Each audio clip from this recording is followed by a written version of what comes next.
Spherical capacitor भी देखेंगे और सिलेंड्रिकल कैपेसिटर भी देखेंगे, ठीक है। तो सबसे पहला टॉपिक जो है हमारा that is parallel plate capacitor. एक ऐसा कैपेसिटर जो कि पैरेलल प्लेट से मिलके बनाओ, जिससे बन के बनाओ पैरेलल प्लेट से, दो पैरेलल प्लेट। जो हमने अभी प्रिंसिपल देखा ना कैपेसिटर का, जिसमें पैरेलल प्लेट्स रखी थी, दो प्लेट्स रखी थी एक दूसरे के पैरेलली, वही टाइप उसी टाइप का है ये। इसमें भी पैरेलल वैसी तरीके का अरेंजमेंट करेंगे, दो प्लेट्स ऑफ कैपेसिटर्स लेंगे, द प्लेट्स ऑफ कंडक्टर लेंगे, उसको कुछ डिस्टेंस पे रख देंगे। लेकिन यहाँ पे दो कॉन्सेप्ट इंपॉर्टेंट है कि जब आप दो प्लेट्स का अरेंजमेंट कर रहे हो तो सकता है बीच में एयर और वैक्यूम मीडियम रहे, या हो सकता है बीच में डाइलेक्ट्रिक मीडियम भी आ सके।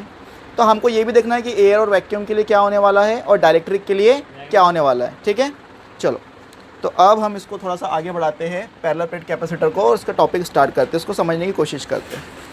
सबसे पहले हमने दो प्लेट्स ड्रॉ करी, एक प्लेट एक्स ली जिसके ऊपर पॉजिटिव चार्ज थे, मतलब पॉजिटिवली चार्ज प्लेट हमने ली थी एक्स। फर्स्टली हमने क्या ली, एक पॉजिटिवली चार्ज प्लेट ली। कुछ डिस्टेंस पे दूसरी प्लेट ली वाई, नेगेटिवली चार्ज। नेगेटिवली चार्ज ली नहीं है, नेगेटिव चार्ज बनी है, क्योंकि ये कैसी है, ये अर्थेड। इसको अर्थिंग करके हमने उसके पास में लाया था जबकि अनचार्ज थी। तो एक सरफेस पे नेगेटिव चार्ज आए थे, हमको पता है प्रिंसिपल कैपेसिटर का, एक सरफेस पे नेगेटिव चार्ज आए थे, दूसरे सरफेस पे पॉजिटिव चार्ज आए थे। पॉजिटिव को हमने क्या कर दिया, ग्राउंडेड। तो कौन सी डिवाइस बन गई है, कैपेसिटर बन गया। किस टाइप का है, that is what, parallel plate capacitor. ये प्लेट्स ऑफ कंडक्टर है, प्लेट्स ऑफ कंडक्टर है एक्स और वाई। इसकी डेंसिटी क्या होंगी, हमने बोल दिया इसकी प्लस डेंसिटी है, इसकी माइनस डेंसिटी। पोटेंशियल डिफरेंस भी आएगा, yes, V1 and V2 potential difference भी आएगा। चलो ठीक है। फील्ड क्या बनेंगे, हमने बोला पॉजिटिव से नेगेटिव फील्ड बन रही है, that is electric field, positive to negative, positive to negative, positive to negative.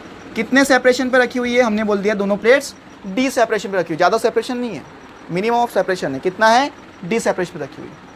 और अभी हम फिलहाल जब इसको पैरेलल प्लेट कैपेसिटर को समझ रहे हैं, तो पहला कॉन्सेप्ट माइंड में लेके आ जाओ कि हम अभी एयर मीडियम के लिए समझ रहे हैं, एयर और वैक्यूम मीडियम के लिए, डाइलेक्ट्रिक के लिए नहीं समझ रहे। इसी को हम डाइलेक्ट्रिक के लिए भी समझेंगे, इसी में थोड़ा सा मॉडिफाई करेंगे और बोल देंगे कि एयर और वैक्यूम के अलावा यहाँ पर अदर मीडियम है, that is what, dielectric medium है।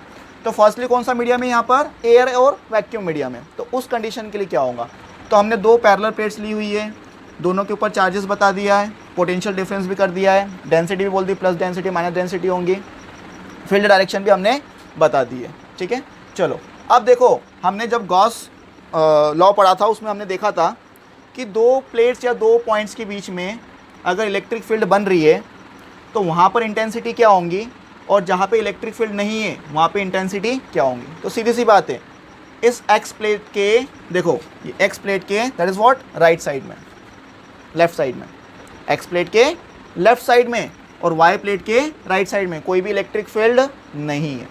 मतलब यहाँ पर इलेक्ट्रिक फील्ड क्या है, ज़ीरो, यहाँ पे इलेक्ट्रिक फील्ड क्या है, ज़ीरो। दोनों साइड इलेक्ट्रिक फील्ड ज़ीरो होंगी, their intensity of electric field is zero, their intensity of electric field is zero. But we know that the intensity of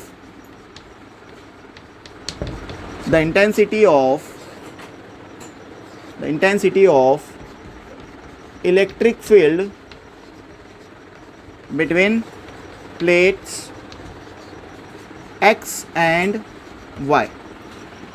simple सा concept कि field कहाँ नहीं बन रही है, प्लेट्स के आउटसाइड, एक्स वाली प्लेट के इस साइड पे और वाई वाली प्लेट के इस साइड पे फील्ड नहीं बन रही है, कोई चार्जेस ही नहीं है, कोई फील्ड ही नहीं है वहाँ पर। लेकिन फील्ड कहाँ बन रही है, गॉस में हमने देखा था कि बीच में फील्ड अगर बन रही है तो उसकी इंटेंसिटी कितनी होंगी, तो वो इंटेंसिटी होंगी सिग्मा अपॉन में एप्सिलॉन नॉट, सिग्मा अपॉन में epsilon naught, where sigma is what, sigma is surface charge density, that is what, surface charge density. और ये भी हमको पता होना चाहिए कि सिग्मा क्या होता है, charge upon area. Sigma is what, charges upon area. How many of charges, the number of charges, particular area, area of plates, particular plates of area पे कितने चार्जेस है उसकी डेंसिटी मिल जाएंगी। यहाँ पर कितने चार्जेस है इसके ए एरिया पर, उसकी डेंसिटी मिल जाएंगी। यहाँ पर कितने चार्जेस है उसके ए एरिया पर, उसकी डेंसिटी मिल जाएंगी। पॉजिटिव नेगेटिव है यहाँ पर, हमको समझ में आ रहा है। Third one, second one, sigma not, epsilon not, epsilon naught is what, permittivity of free space, that is what, permittivity of free space.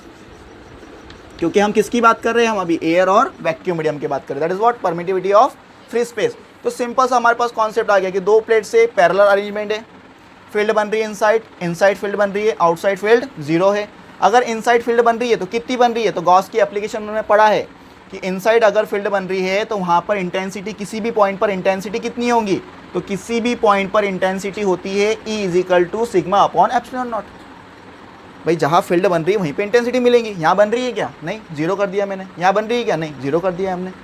कितनी फील्ड बनेंगी, तो हमको पता है sigma upon epsilon naught, where sigma is what, surface charge density, where surface charge density is what, charges per unit area. कितने surface पे कितने charges है, that is charges particular area. And epsilon naught is what, that is what, permittivity of free space, that's it, ये हमको पता है। चलो इसको आगे बढ़ाते हैं। अगर इलेक्ट्रिक फील्ड बीच में बन रही है तो पोटेंशियल कितना होगा, पोटेंशियल डिफरेंस कितना होगा, तो हमने बोला V पोटेंशियल डिफरेंस है, V1 minus V2, that is what, V potential difference है। तो हमने लिखा पोटेंशियल, देखो ध्यान से समझना इस चीज़ को, हमने लिखा potential difference, potential difference between plates V, potential difference between the plate is what, V। अगर दो प्लेट्स के बीच में पोटेंशियल डिफरेंस V है तो तब समझो, तब E क्या होगा, intensity of electric field E क्या होगा अगर पोटेंशियल डिफरेंस V है। और साथ में ये भी इंक्लूड कर दो, if the potential difference between the plate is V and separation between the plates is D। ये बात समझ में आ गई। अगर पोटेंशियल डिफरेंस V है और उन प्लेट्स के बीच में सेपरेशन कितना है, D है, तो उस कंडीशन में E is equal to what, potential upon distance. उस कंडीशन में E क्या हो जाएगा, उस कंडीशन में E हो जाएगा द पोटेंशियल पर्टिकुलर डिस्टेंस। कितना पोटेंशियल है कितने डिस्टेंस पे, हमने पढ़ा है E is equal to dV upon dr, relation निकाला था हमने पोटेंशियल डिफरेंस और इंटेंसिटी ऑफ इलेक्ट्रिक फील्ड में, E is equal to dV upon dr। उसी रिलेशन से हमने निकाला है E is equal to potential difference कितने डिस्टेंस पे, V अपॉन में D होता है, ये भी हमको पता है। तो यहाँ से V कितना हो जाएगा, यहाँ से V हो जाएगा E इंटू डी, यहाँ से E क्या, सॉरी V क्या हो जाएगा, E इंटू डी। कुछ नहीं करना है, V के अंदर E की वैल्यू रख दो, E is what, sigma upon epsilon naught, यहाँ पे रख दो सिग्मा अपॉन में एप्सिलॉन नॉट इंटू डी। अब सिग्मा भी हमको पता है क्या है, Q अपॉन में A, तो V is equal to Q upon में sigma naught A into d. क्या ये बात समझ में आ गई यहाँ तक? किसकी वैल्यू आ गई है, ये पोटेंशियल की वैल्यू आ गई। किसकी वैल्यू आ गई, ये पोटेंशियल की वैल्यू आ गई। अब देखो इसको आगे, तो यहाँ पर हमारे पास आ गया V is equal to Q d that is separation upon में epsilon naught into A, that is area of plate. देखिए आगे आप थोड़ा सा इसको हटा दे रहा हूँ मैं। इसी के बाद पोटेंशियल आ गया हमारे पास, हमको क्या निकालना है, पैरेलल प्लेट कैपेसिटर का कैपेसिटेंस अगर हमको निकालना है, क्या निकालना है, कैपेसिटेंस निकालना है। तो हमने लिखा capacitance of, that is what, parallel के लिए capacitance of parallel plate capacitor. Parallel plate capacitor के लिए कैपेसिटेंस क्या होगा, हमको पता है C is equal to Q upon में V। कैपेसिटेंस ऑफ कैपेसिटर क्या होता है, C is equal to Q upon में V। तो that is what, C is equal to Q as it is, V is what, V is QD upon में epsilon naught A। तो हमने यहाँ पे वैल्यू रख दी, दैट इज व्हाट, QD। हो रहा है, कवर हो रहा है पूरा नीचे तक, QD अपॉन में एप्सिलॉन नॉट A, राइट। आगे बात समझ में, क्या होगा, कैंसल, Q से Q कैंसल। तो इधर देखो C is equal to what, Q से Q cancel, epsilon naught into A, ऊपर चल जाएंगे, epsilon naught into A upon में D, that is the capacitance of parallel plate capacitor. किस किस पे डिपेंड कर रहा है, देखो परमिटिविटी ऑफ फ्री स्पेस पे डिपेंड कर रहा है, एरिया ऑफ प्लेट पे भी डिपेंड कर रहा है, सेपरेशन के इन्वर्सली प्रोपोर्शनल है। इसका मतलब ये है, ये बढ़ेगा तो भी कैपेसिटेंस बढ़ेगा, एरिया बढ़ेगा तो भी कैपेसिटेंस बढ़ेगा, प्लेट का एरिया बढ़ेगा तो भी कैपेसिटेंस बढ़ेगा, प्लेट का एरिया। लेकिन अगर डी सेपरेशन बढ़ जाएगा तो कैपेसिटेंस क्या हो जाएगा, कम हो जाएगा। क्यों, क्योंकि देखो हमको पता है फील्ड स्ट्रॉन्ग बनाना है, पास में रखा, अगर दूर लेके जाएंगे सेपरेशन बढ़ेगा, सेपरेशन बढ़ेगा तो सीधी सी बात है कैपेसिटेंस क्या हो जाएगा, उसका कम हो जाएगा। आर के ऊपर डिपेंड करता है ना, आर के भी प्रोपोर्शनल होता है, हमने स्पेरिकल में पढ़ा था, रेडियस बढ़ी तो कैपेसिटेंस बढ़ रहा है। लेकिन यहाँ पे देखो पैरेलल प्लेट के लिए क्या हो गया, सेपरेशन में आ गया, डिफरेंस आया थोड़ा सा, बिल्कुल आया, ठीक है। तो इसके इन्वर्सली होता है और एरिया के डायरेक्टली प्रोपोर्शनल होता है, ये चीज़ याद रखना, ठीक है। और ये तो कांस्टेंट क्वांटिटी हमारे पास, परमिटिविटी ऑफ फ्री स्पेस, ठीक। चलो, तो ये हमारे पास कैपेसिटेंस का पार्ट कंप्लीट हो गया।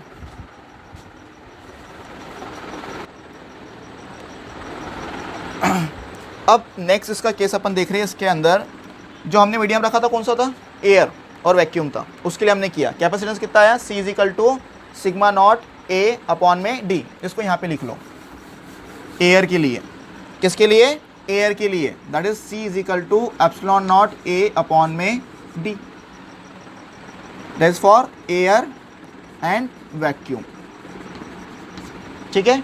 इसको मैं C नोट कर दे रहा हूँ अभी, एयर और वैक्यूम के लिए क्या कर दिया, इसको मैंने C नोट कर दिया, क्योंकि हम जो निकालेंगे वो C में निकाल लेंगे कैपेसिटेंस।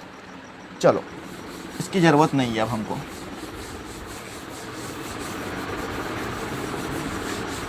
अब देखो ध्यान से, अब हमने बोला कि यहाँ पर इस पैरेलल प्लेट कैपेसिटर के बीच में जो एयर और वैक्यूम मीडियम था, वो एयर और वैक्यूम मीडियम के अलावा हमने यहाँ पे क्या रख दिया, उसको हटा के डाइलेक्ट्रिक मीडियम कर दिया। जैसे पेपर रख दिया है ना, ऑयल मीडियम कर दिया, जहाँ पे कंडक्टिविटी पॉसिबल ना हो, लकड़ी का ब्लॉक रख दिया पूरे स्पेस में, पार्शियली नहीं, पार्शियली भरे होंगे तो अलग कॉन्सेप्ट हो जाएगा, पार्शियली नहीं, पूरा मीडियम भरना है, इस प्लेट के कॉर्नर से इस प्लेट के कॉर्नर तक। पार्शियली भरेंगे ना तो एक अलग कॉन्सेप्ट में चल जाएंगे, तो हमको पार्शियली नहीं भरना है, आधा नहीं भरना है, पूरे मीडियम को भरना है। तो यहाँ पे कौन सा मीडियम आ गया, अब डाइलेक्ट्रिक मीडियम आ गया। अगर दोनों प्लेट्स के बीच में डाइलेक्ट्रिक मीडियम है तो हमको पता होना चाहिए कि डाइलेक्ट्रिक कांस्टेंट क्या होता है, that is what, dielectric constant, constant K is equal to E naught upon में E। वैसे बेसिकली बोले तो E नॉट क्या होता है, अप्लाइड फील्ड, और E क्या होता है, net electric field. E not क्या होता है, जो हम अप्लाई कर रहे हैं, और नेट इलेक्ट्रिक फील्ड मिल रहा है वो E होता है। लेकिन अभी हम डाइलेक्ट्रिक कांस्टेंट की बात कर रहे हैं, K is equal to E naught upon में E। तो यहाँ पे E नॉट क्या होगा, यहाँ पे E नॉट और E दोनों मैग्नीट्यूड होंगे इंटेंसिटी ऑफ इलेक्ट्रिक फील्ड के, दोनों क्या होंगे, मैग्नीट्यूड होंगे इंटेंसिटी ऑफ इलेक्ट्रिक फील्ड के, या यूँ बोल दो दोनों इंटेंसिटी ऑफ इलेक्ट्रिक फील्ड है। लेकिन एक जो है विद डाइलेक्ट्रिक मीडियम है और एक जो है विदाउट डाइलेक्ट्रिक मीडियम है, मतलब एक ऐसी इंटेंसिटी है जो डाइलेक्ट्रिक में E नॉट, एक ऐसी इंटेंसिटी जो डाइलेक्ट्रिक में, और एक ऐसी इंटेंसिटी जो डाइलेक्ट्रिक में नहीं है, डाइलेक्ट्रिक के लिए नहीं है। तो हमको देखो पता है, यहाँ पर इधर आ जाओ, ये जब हमने किया था पोर्शन, तब हमने इंटेंसिटी क्या लिया था, E, किसके लिए, एयर के लिए, वो इंटेंसिटी ये है E, एयर के लिए। तो इसके जगह पे हमको क्या लेके आना है, E नॉट लेके आना है। क्यों, क्योंकि ये इंटेंसिटी किसकी है, डाइलेक्ट्रिक मीडियम की। तो सीधी सी बात है, E नहीं आना चाहिए हमारे पास, क्या आना चाहिए, E नॉट। तो E की जगह पे हम क्या रखेंगे, E नॉट। तो E की वैल्यू क्या रखेंगे हम, E is equal to E naught upon में K। बात समझ में आ गई। अब चेंज क्या लाया हमने, चेंज ये लाया हमने, हमको पता है कि E नॉट जो है वो डाइलेक्ट्रिक की इंटेंसिटी है, और E जो है वो नॉन डाइलेक्ट्रिक मतलब एयर और वैक्यूम मीडियम की इंटेंसिटी है। तो इसको हमको बदलना है, इसको हमने यहाँ लिख दिया, इससे काय में कन्वर्ट करना है हमको, डाइलेक्ट्रिक इंटेंसिटी में जाना है, क्योंकि हमने क्या यूज़ किया है, डाइलेक्ट्रिक मीडियम यूज़ किया हुआ। आएगा डिफरेंस समझ में। चलो अब इसको आगे बढ़ते हैं। अब हमको पता है E इज इक्वल टू क्या हो गया, E नॉट अपॉन में K, E is equal to क्या हो गया, E नॉट अपॉन में K। अब हमको ये भी पता है कि जो पोटेंशियल होता है दैट इज़ व्हाट, ED है। अरे पोटेंशियल क्या है, E इंटू डी होता है। E की जगह पे क्या रखेंगे, E नॉट अपॉन में K, E की जगह पे क्या रखेंगे, E नॉट अपॉन में K। तो V इज इक्वल टू देखो E नॉट अपॉन में K into D. E not क्या होगा यहाँ पर, but E not is what, dielectric की इंटेंसिटी है। किसकी इंटेंसिटी है, डाइलेक्ट्रिक की इंटेंसिटी है। कहाँ मिलेंगी, प्लेट्स के बीच में मिलेंगी, क्योंकि डाइलेक्ट्रिक मीडियम है। तो इसकी वैल्यू क्या होंगी, इसकी वैल्यू भी होंगी sigma upon epsilon naught, sigma upon epsilon not. और सिग्मा क्या होता है, सरफेस चार्ज डेंसिटी, तो इसकी वैल्यू क्या होती है, charge upon area epsilon not. तो पोटेंशियल क्या हो जाएगा यहाँ पर, पोटेंशियल हो जाएगा E नॉट की जगह पर Q upon A epsilon naught K into d. आ गई बात समझ में, किसकी वैल्यू आ गई है, E की आ गई। अब देखो इसी रिलेशन से हमको पता है capacitance is what, Q upon में V, और V की वैल्यू क्या आई, तो C is equal to Q upon में V, V की वैल्यू रख दो क्यू डी अपॉन में K A epsilon naught, Q से क्यू कैंसल, इस वैल्यू को ऊपर भेज दो तो सी क्या हो जाएगा, के ए एप्सिलॉन नॉट अपॉन में डी। दोनों में डिफरेंस देखो, सेम एज इट इज है, लेकिन सिर्फ क्या आ गया यहाँ पर, के मल्टीप्लाई में आ गया। जब कैपेसिटी हमने डाइलेक्ट्रिक मीडियम की निकाली सी, जब डाइलेक्ट्रिक मीडियम की कैपेसिटी निकाली तो उस समय के यहाँ पे प्रोडक्ट में आ गया। इसका मतलब साफ साफ है कि जो डाइलेक्ट्रिक मीडियम की कैपेसिटी है C इज इक्वल टू के, C इज इक्वल टू के, और इन सब की जगह में क्या रख सकता हूँ, C नॉट। इसका मतलब साफ साफ है कि जो डाइलेक्ट्रिक मीडियम की कैपेसिटी होंगी वो के टाइम्स होंगी एयर मीडियम की कैपेसिटीज पैरेलल प्लेट के लिए। जो पैरेलल प्लेट में बीच में अगर डाइलेक्ट्रिक मीडियम है तो उसकी जो कैपेसिटी होंगी वो के टाइम्स होंगी किसके कैपेसिटी की, एयर और वैक्यूम के लिए जो कैपेसिटी निकाली थी। आगे बात समझ में, इसका मतलब कौन से मीडियम रखने पे हमको कैपेसिटी ऑफ पैरेलल प्लेट ज़्यादा मिलेंगी, डाइलेक्ट्रिक रखने पे। कितने टाइम्स, के टाइम्स, वेयर के इज व्हाट, डाइलेक्ट्रिक कांस्टेंट। तो फिर से समझ लो हमने चेंज क्या किया, हमने सिर्फ डाइलेक्ट्रिक कांस्टेंट लगाया, K is equal to E naught upon में ई। इतना क्लियर रखना कि ई नॉट यहाँ पे डाइलेक्ट्रिक फील्ड है किसकी, इंटेंसिटी किसकी, डाइलेक्ट्रिक मीडियम की, और ई किसकी इंटेंसिटी है, एयर और वैक्यूम के लिए। तो यहाँ पे ई के जगह पे हमको ई नॉट लाना है, इसलिए ई को इधर भेज दिया, के को नीचे लेके आ गए। अब कुछ नहीं करना है, पूरा डेरिवेशन वैसा ही, V is equal to E d होता है, इंटेंसिटी एंड सेपरेशन। ई की जगह पे हमने ई नॉट अपॉन के कर दिया, ई नॉट की वैल्यू रख दी। पोटेंशियल हमको पता है, वी इज इक्वल टू क्या हो गया, क्यू डी अपॉन के ए एप्सिलॉन नॉट। हमने C is equal to Q upon C कर दिया, हमारे पास वैल्यू आ गई। That is capacity of parallel plate when the medium is dielectric. जब पैरेलल प्लेट के बीच में कौन सा मीडियम है, डाइलेक्ट्रिक मीडियम, दैट्स इट। ठीक है, और कंपैरिजन भी हो गया हमारे इसमें।